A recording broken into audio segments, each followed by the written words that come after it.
I'm Susie of Susie Quilts, and I am going to show you how I press seams when quilting. So I'm going to be using strips for the Grow quilt, which you can see back here. And the quilt is made just from strips, so pressing is really important. It's really nice to get it good and flat. You can probably hear my 1-year-old playing in the other room, so try to ignore that. But I have a couple tools that I'm going to be using. This mini Oliso iron is really nice if you are pressing in a small space. So I have a wool mat set up next to my sewing machine, so I can just sew and press and sew and press. And you don't really have to stand up. I also have a tailor's clapper and a water bottle that I will be using. Or you can use the steam function on your iron. I'll be right back. We're much happier now, now that we have something to shake. Oh, okay. As you can see, Desi's just learning to walk, and so he got into a bit of an accident on a sidewalk this morning. Anyway, I'm going to drop him back off and then show you how I use this water bottle, yes, my tailor's clapper, a wool mat, and an iron to get wonderfully pressed seams. Now, ironing your seams this way will take a little bit longer, but as you can see, hey Des, can you hold this? Your child could go like this and crumple up your strips and they would stay perfectly pressed, because once you use the tailor's clapper and some steam, they're never gonna move. So I'll be back. So I have my strip sewn together. There's a light side and a dark side. So I'm going to place the dark side on top. And first I'm going to set my seam. Now I'm using just this small mini iron, this little cute little Oliso iron, and my wool mat. That's just on my table next to my sewing machine. So after I set my seam, and I usually with a long strip, I just go through and I set my seam all the way down the line.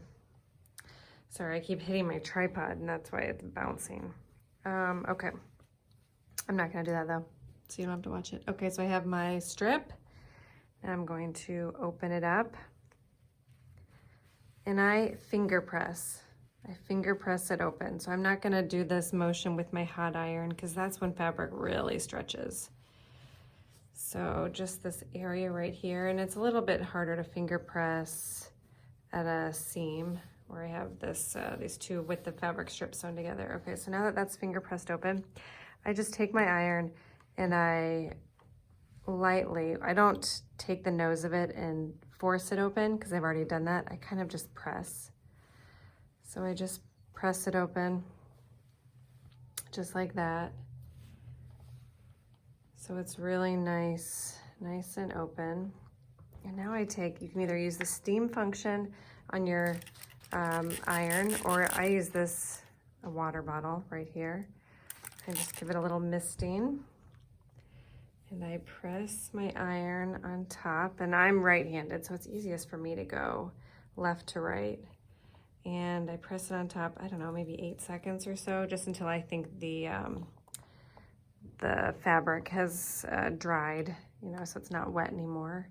And I just follow my iron with my clapper. Do you see that? And I'm not pressing, I'm not putting a bunch of pressure on my clapper, but I am just kind of putting the weight of my hand on it. And then on down the line. And so as the seam cools, it cools underneath my clapper. And then it is gonna be so flat, just so stiff and permanently flat. It's awesome. I mean, these are gonna be just the flattest seams. So now I can open it up and you can see, this is how it looks with my seam facing the dark fabric. So if I hold it up to the light and it's kind of a sunny day, you can see that once this is quilted, the seam will be underneath the darker fabric and not underneath the lighter fabric. And that's nice because as you can see, you can, with the shadow, you can actually see a little bit of that seam, but that's gonna be hidden once it's underneath or once it's on top of batting. However, if I were to iron the other direction, you might be able to see a little shadow of it underneath that light, kind of transparent fabric. So I'm gonna keep going Now I have the rest of my strip. I'm going to keep going, finger pressing open, just like that. And then kind of ironing it with my little iron. And then spritzing it with water, making sure to be really gentle with it and not to stretch it. And then once I do that, I follow it with my clapper. And I'm gonna continue doing that until I get, let me show you, a long strip that is perfectly flat. And what's so wonderful about using the clapper and this wool mat, but mostly the clapper, is that I can just bunch these up and ball these up and throw them, you know, in a corner of my sewing room, and they're gonna remain perfectly pressed and flat. It's pretty awesome. Thanks for watching. Thanks. Can you give a kiss? Can you give a kiss? You